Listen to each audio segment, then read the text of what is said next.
안녕하세요. 저는 김정희입니다. 올해 71살이 되었네요. 제 이야기가 누군가에게 도움이 될지 모르겠지만 오늘 제 인생에서 가장 큰 결단을 내렸던 순간과 그 이후의 변화에 대해 말씀드리려고 합니다. 저는 30년 넘게 강남에 있는 32평 아파트에서 남편과 함께 살았습니다. 남편은 중견건설회사의 현장 소장으로 일했고 우리 부부는 평범한 중산층 생활을 유지하며 아들과 딸을 키웠습니다. 아들은 지금 45살로 해외에 살고 있고 딸은 42살로 서울에서 간호사로 일하고 있습니다. 제 인생의 큰 전환점은 61살에 찾아왔습니다. 남편이 폐암으로 갑자기 세상을 떠난 것이죠. 그 전에 30년 넘게 전업주부로만 살아왔기 때문에 갑자기 모든 경제적 결정을 혼자 해야 하는 상황이 되었을 때 정말 막막했습니다. 정희 씨, 남편 장례는 잘 치렀지? 어떻게 지내? 시댁 형님이 전화로 물으셨을 때 저는 담담하게 대답했지만 사실 내면은 공황 상태였습니다. 네, 그럭저럭 지내고 있어요. 걱정 말아요. 이렇게 말했지만 사실 제 통장에는 3천만 원만 남아 있었고 국민연금은 남편이 받던 것의 60%인 월 75만 원뿐이었습니다. 남편이 58살에 폐암 진단을 받고 3년간 항암 치료와 병원비로 남편이 모아둔 퇴직금 1억 5천만 원이 거의 다 나갔어요. 남편은 항상 우리 집이 있으니 걱정하지 말라고 말했지만 집은 있어도 생활비가 없으면 어떻게 살아야 할지 막막했습니다. 한 달 동안 눈물로 밤을 지새우다가 문득 깨달았습니다. 이렇게 울고만 있어서는 안 되겠다. 무언가 해야 한다. 남편이 살아있을 때는 생각도 해보지 않았던 일을 하기로 결심했습니다. 61살의 나이에 백화점 화장품 판매직으로 취업한 것이죠. 면접 당일 저는 새벽부터 일어나 오랜만에 화장을 하고 가장 단정한 옷을 입었습니다. 김정희님, 이전에 판매 경험이 있으신가요? 저 인사 담당자가 물었을 때 솔직하게 대답했습니다. 아니요, 하지만 배우려는 의지가 있습니다. 30년간 가정을 꾸려온 경험이 있으니 사람들의 마음을 이해할 수 있을 것 같습니다. 단정한 인상과 진실된 태도가 좋게 평가되었는지 다행히 합격했습니다. 백화점 판매직은 생각보다 훨씬 힘들었습니다. 하루 종일 서 있어야 했고 영업 실적에 대한 압박도 컸습니다. 첫 한 달은 정말 지옥 같았어요. 발은 퉁퉁 부어오르고 허리는 끊어질 듯 아팠습니다. 제가 판매하는 화장품 브랜드는 유명 외국 브랜드였는데 제품명도 외우기 어려웠고 성분에 대한 설명도 복잡했습니다. 정희 씨, 이번 주 목표 실적 아직 많이 부족한데요. 좀 더 적극적으로 고객을 응대해 주세요. 35살 매니저의 말에 속으로는 내가 무슨 일을 하고 있나 싶었지만 앞으로의 생활을 위해 참아야 했습니다. 월급은 기본급 180만 원에 판매 인센티브를 합쳐 평균 220만 원 정도였습니다. 처음 월급을 받았을 때의 기쁨은 아직도 생생합니다. 30년 넘게 남편에게 생활비를 받아 쓰던 제가 처음으로 번 돈이었으니까요. 그날 저녁 오랜만에 소주 한 잔을 마시며 남편에게 속으로 말했습니다. 여보, 걱정 마. 내가 잘 살아갈게. 11년간 백화점 판매직으로 일하면서 극도의 근검 전략 생활을 했습니다. 점심은 집에서 싸가거나 백화점 직원 식당에서 해결했고 옷은 시즌 오프 때만 구입했습니다. 교통비를 아끼기 위해 1시간 넘게 걸어서 출퇴근하기도 했습니다. 눈에 띄게 늙어가는 얼굴을 거울로 볼 때마다 내가 왜 이렇게 살아야 하나 싶었지만 혼자 된 노후가 두려웠습니다. 언젠가 몸이 아파 일을 못하게 되면 어떻게 살아야 할지 그 생각에 저는 더 열심히 일했고 더 많이 저축했습니다. 제 계획은 72살까지 일하는 것이었습니다. 하지만 건강이 그것을 허락하지 않았어요. 68살에 건강검진에서 심각한 골다공증 진단을 받았습니다. 오랜 시간 서서 일한 탓에 척추에 무리가 갔고 만성요통도 심해졌습니다. 김정희님, 이대로 계속 일하시면 척추 골절 위험이 있습니다. 일을 줄이시거나 그만두시는 것이 좋겠습니다. 의사의 말에 저는 충격을 받았습니다.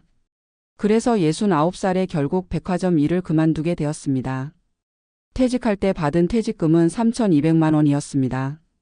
11년 근무에 최종 월급 220만 원 기준으로 계산한 금액이었습니다. 퇴직금에 그동안 모은 1억 2천만 원을 합쳐도 1억 5천만 원 정도였습니다. 여기에 국민연금 78만 원으로는 서울에서의 노후 생활이 빠듯했습니다. 퇴직 후 집에서 홀로 보내는 시간이 많아지자 미래에 대한 불안감이 더 커졌습니다. 계산해보니 월 78만 원 연금에 저축한 돈의 이자를 더해도 월 100만 원도 안 되는 수입이었습니다. 강남 아파트에 살면서 관리비만 해도 월 30만 원이 넘었으니 뭔가 결단이 필요했습니다. 딸이 퇴직 축하 선물로 저녁 식사를 사준 날 제 고민을 털어놓았습니다. 엄마, 재무상담사를 한번 만나보는 게 어떨까요? 제 병원 선배의 남편이 재무상담사로 일하는데 한번 상담 받아보면 좋을 것 같아요. 처음에는 나이 많은 할머니를 속이려는 건 아닐까 의심도 했지만 딸이 함께 가자고 해서 용기를 냈습니다. 재무상담사와의 만남은 제 인생을 바꿔놓는 계기가 되었습니다. 김정희님, 현재 자산과 소득을 분석해보니 큰 문제가 있습니다. 6억 5천만 원짜리 집에 살면서 매달 용돈 걱정을 하고 계시네요. 집은 살기 위한 공간이지 그 자체가 돈은 아닙니다. 그의 말은 제게 큰 충격이었습니다. 한국 사회에서 내 집은 노후 안전망의 상징인데 그것이 오히려 제 노후를 힘들게 하고 있다니요. 재무상담사는 계속해서 말했습니다. 만약 집을 조금 줄이고 남은 돈을 투자한다면 노후 자금 걱정 없이 더 편안하게 살 수 있을 겁니다. 꼭 내 집이어야 할 필요는 없습니다. 전세로 가도 충분히 편안하게 살 수 있어요. 그날 밤 잠을 이루지 못했습니다. 30년 넘게 살아온 집을 판다는 건 단순한 부동산 거래가 아니라 제 정체성의 일부를 포기하는 것 같았습니다. 이곳에는 남편과의 추억, 아이들이 자라난 흔적, 이웃들과의 관계가 모두 담겨 있었으니까요. 하지만 현실적으로 생각해보니 넓은 집은 이제 제게 필요하지 않았습니다. 아들은 해외에 살고 딸은 결혼해서 따로 살고 있었습니다. 남편 없이 혼자 32평 아파트를 관리하는 것도 힘들었고 청소하는 데만 반나절이 걸렸습니다. 친구들에게 제 생각을 말했을 때 다들 반대했습니다. 정희야, 미쳤니? 노후에 전세로 가면 어쩌려고 그러니? 집주인이 전세금 안 돌려주면 어쩔 거야? 그 나이에 이사 가면 적응도 힘들고 새 환경에서 외롭기만 할 거야. 자식들의 반응도 비슷했습니다. 아들은 해외에서 전화로 엄마 그냥 계시는 게 좋을 것 같아요. 그 집값은 계속 오를 거고 나중에 제가 모셔갈 수도 있으니까요. 라고 말했습니다. 딸도 처음에는 엄마 너무 큰 결정을 섣불리 하시는 거 아니에요? 라며 걱정했습니다. 하지만 저는 더 이상 집이라는 고정관념에 묶여 있고 싶지 않았습니다. 여러 상황을 고려한 끝에 70살에 인생 최대의 결단을 내렸습니다. 30년 넘게 살아온 강남 아파트를 매각하고 같은 구의 작은 아파트로 전세 이주하기로 한 것입니다. 집을 내놓고 한 달 만에 6억 5천만 원의 아파트가 팔렸습니다. 그리고 2억 8천만 원짜리 전세로 이사했습니다. 차액 3억 7천만 원이 생겼죠. 처음엔 너무 무서웠습니다. 만약 전세금을 못 돌려받으면 어쩌지? 하는 걱정도 있었고 새로운 환경에 적응할 수 있을지도 의문이었습니다. 제가 선택한 전세 아파트는 지하철역 근처 15년 된 소형 아파트 18평이었습니다. 아들과 딸이 가끔 방문하기에는 좁았지만 혼자 살기에는 충분했습니다. 무엇보다 관리비가 월 10만 원 수준으로 줄었습니다. 이사하고 첫 달에 관리비 고지서를 보고 깜짝 놀랐습니다. 이전 집의 3분의 1 수준이었거든요. 난방비도 절반으로 줄었고 청소하는 시간도 훨씬 줄었습니다. 전에는 하루 종일 걸리던 대청소가 이제는 한두 시간이면 끝났습니다. 집을 판 직후 저는 또 다른 건강 문제에 직면했습니다. 정기 안과 검진에서 초기 녹내장 진단을 받은 것입니다. 나이가 들면서 안압이 높아져 시신경이 손상되기 시작했습니다. 처음엔 단순히 눈이 피로한 줄로만 알았습니다. 그런데 검사 결과 녹내장 초기 증상이라고 하더군요. 평생 약을 써야 한다고 했을 때 정말 충격이었습니다. 녹내장 치료제는 건강보험이 적용되지만 한 달에 약 5만 원의 본인 부담금이 발생했습니다. 또한 3개월마다 정기 검진을 받아야 했고 검사 비용도 부담이었습니다. 갑자기 의료비가 고정 지출로 늘어났습니다. 골다공증 약, 요통치료, 녹내장 약까지. 건강을 위한 지출이 월 15만 원 정도 되었습니다. 만약 집을 팔지 않았다면 이 돈도 부담스러웠을 겁니다. 그런데 이제 고민은 다른 곳에 있었습니다.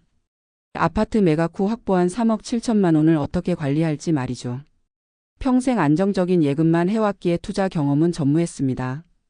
딸이 회사 선배가 다니는 금융 자문회사를 소개해줬습니다. 금융 자문가는 제 나이와 상황을 고려해 보수적인 포트폴리오를 제안했습니다. 전체 자금의 3분의 1은 안전한 예금에, 3분의 1은 국채와 우량 회사채에, 나머지 3분의 1은 배당주와 리츠 상품에 분산 투자하는 전략이었습니다. 처음엔 주식이라는 단어만 들어도 겁이 났어요. 하지만 금융 자문가가 배당금이라는 개념을 알려줬습니다.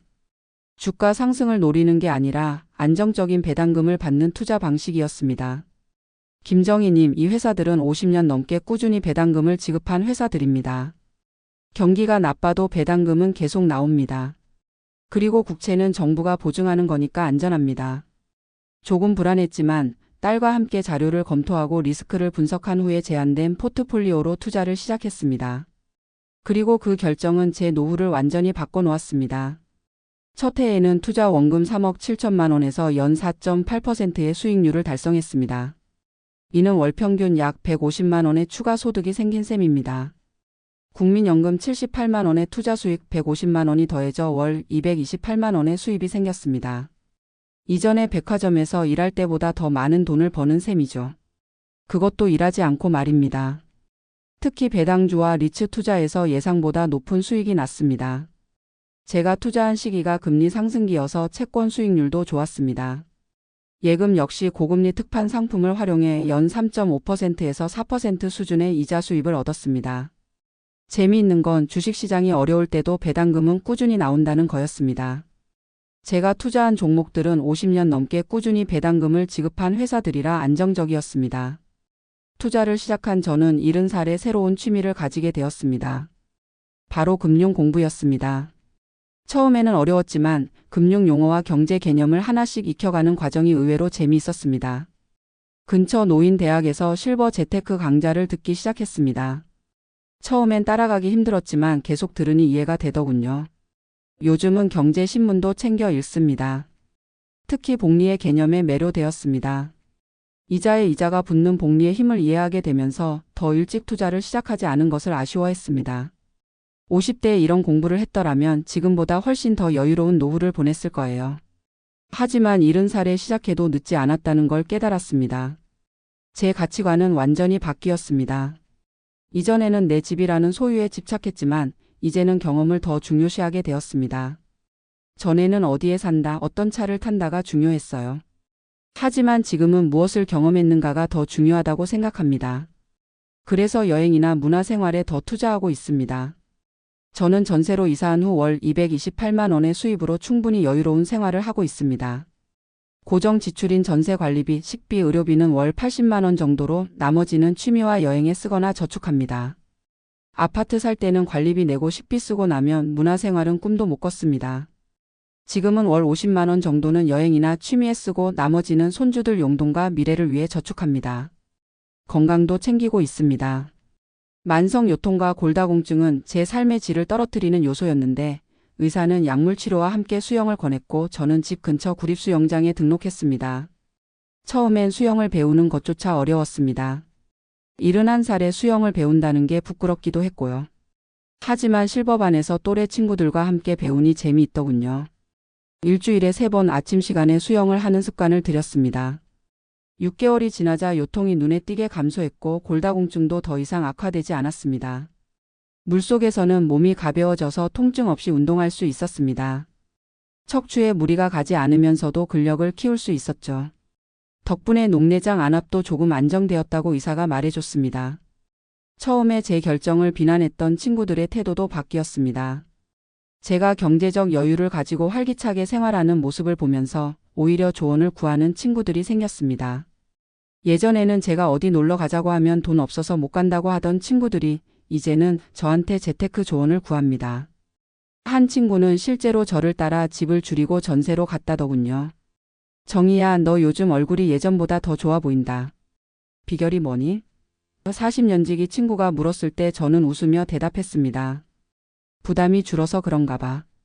큰 집에 살면서 돈 걱정하는 것보다 작은 집에 살면서 마음의 여유를 갖는 게 더 중요한 것 같아. 저는 이제 노인대학과 수영장에서 만난 새 친구들과 함께 여행 동호회도 만들었습니다. 한 달에 한 번은 근교 당일 여행을, 1년에 2번은 2박 3일 국내 여행을 갑니다. 혼자 사는 노인에게 가장 무서운 건 외로움입니다. 하지만 경제적 여유가 생기니 사람들과 어울릴 기회도 많아졌습니다. 돈이 행복을 살 순 없지만 선택권을 넓혀주는 건 확실합니다. 71살의 저는 이제 5년 후인 76살에는 또 다른 변화를 계획하고 있습니다. 현재의 전세 계약이 끝날 무렵 더 작은 집으로 이사하거나 실버타운 입주를 고려 중입니다. 평생 한 집에서 살아야 한다는 건 환상입니다. 나이가 들수록 필요한 주거 환경이 변하거든요. 계단 없는 집, 병원 가까운 집, 돌봄 서비스가 있는 곳. 이런 요소들이 중요해집니다. 저는 요즘 실버타운을 알아보면서 미래를 준비하고 있습니다. 월 100만 원대 임대형 실버타운에 들어가면 남은 자산은 자녀들에게 미리 증여할 계획입니다. 자식들한테 죽을 때 유산 줄게가 아니라 내가 살아있을 때 도움이 필요할 때 주고 싶다고 말했습니다. 그게 더 의미 있다고 생각합니다. 지난 주말 딸 가족이 저희 집에 놀러 왔을 때 손녀가 물었습니다. 할머니 왜 이렇게 작은 집으로 이사 왔어요? 전에 집이 더 넓고 좋았잖아요. 저는 손녀의 머리를 쓰다듬으며 대답했습니다. 할머니는 이제 공간보다 시간이 더 소중하단다. 큰 집을 관리하는 시간보다 너희와 함께 보내는 시간이 더 중요하거든. 제 이야기를 들으시는 분들께 마지막으로 조언하고 싶습니다. 집이 재산이 아니라 살아가는 공간이라고 생각하면 선택지가 넓어집니다. 큰 집에 살면서 돈 걱정하며 사는 것보다 작은 집에 살면서 경제적 여유를 누리는 게 훨씬 행복합니다. 70살이 넘어서도 새로운 삶을 시작할 수 있다는 걸 많은 분들이 알았으면 합니다. 이제 저는 71살의 인생의 세 번째 막을 시작했습니다. 첫 번째는 아내와 어머니로서의 삶이었고 두 번째는 백화점 직원으로서의 삶이었습니다. 그리고 이제 시작된 세 번째 인생은 진정한 나로서의 삶입니다. 소유보다는 경험을, 체면보다는 행복을, 안정보다는 도전을 선택한 71살의 새로운 시작입니다.